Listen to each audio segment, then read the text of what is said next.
Yesterday I took my grandson, who was nearly 3 years old, to the park. He played with other children who were there regardless of the colour, race or language. There's no concept of treating other children differently. Hatred is not inborn, it's learned. This is Manchester 2014. The children play together and they've nothing to fear. Not so in Gaza. Missiles have struck several sites in Gaza, including a park inside a refugee camp. 8 people, including 7 children, died following a missile fire in a park inside the Shafi refugee camp on the edge of Gaza City. The children were playing on a swing when the strike hit the park. The kids were playing on a wheel. A rocket fell and cut them apart. This, and you're playing with your own grandson, and to listen to think that that could be you, it does matter. The Israeli army swiftly denied it had anything to do with it. They tweeted that a misfired rocket from Gaza had hit the playground. We had no activity in the area, they said.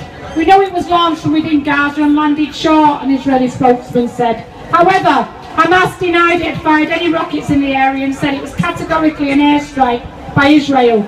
It said it had collected shrapnel from the scene that could prove it was from an Israeli munition. How has this happened to innocent children that they've been targeted? Jon Snow was recording on Channel 4 an emotional speech to camera, which you can see on YouTube, following his trip to Gaza.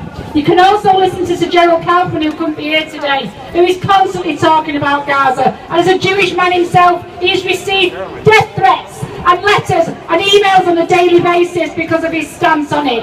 And you can look at it on YouTube. Jon Snow talks about the youth of the area's population, where 250,000 are under 10 years old. The idea of the looseness of a war zone, that you can control your children, that they won't be somewhere they can be hit, is beyond any kind of imagination. According to the Shiva Hospital, the current death toll is only 166. We know it's much higher than that, and 1,000 have been severely injured. These statistics only count children as being 0 to 14. 15 to 17-year-olds is classed as adults, and that's why the figure is wrong. So the true figure then of child deaths and casualties is much higher.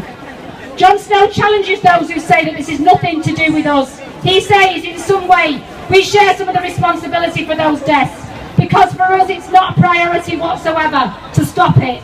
Our United Nations, our government, our world is not that interested. We must be interested. We must not think it's nothing to do with us. The UN Security Council called for an immediate and unconditional humanitarian ceasefire. Breaking news this morning is that the ceasefire talks are about to resume as all male delegations, not one woman, returns to Cairo. There's no deal in sight 2 days before the Gaza ceasefire expires.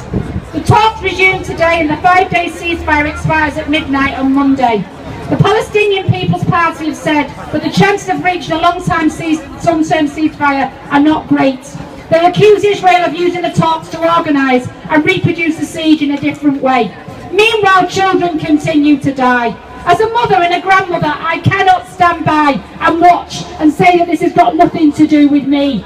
I feel the pain of mothers such as Shadia, who saw her daughters brought out on stretchers. They were cut into pieces. Shadia said she couldn't recognise the faces, just the clothes. They had to bury 9 bodies together in one grave because they couldn't separate the pieces. Israel must look at its own history and ask itself, why would they not learn from what happened to them? That they could kill innocent children, and David Cameron is doing nothing. The British and American governments are propping up this Israeli regime. Shame, shame! Free Palestine! Free Palestine!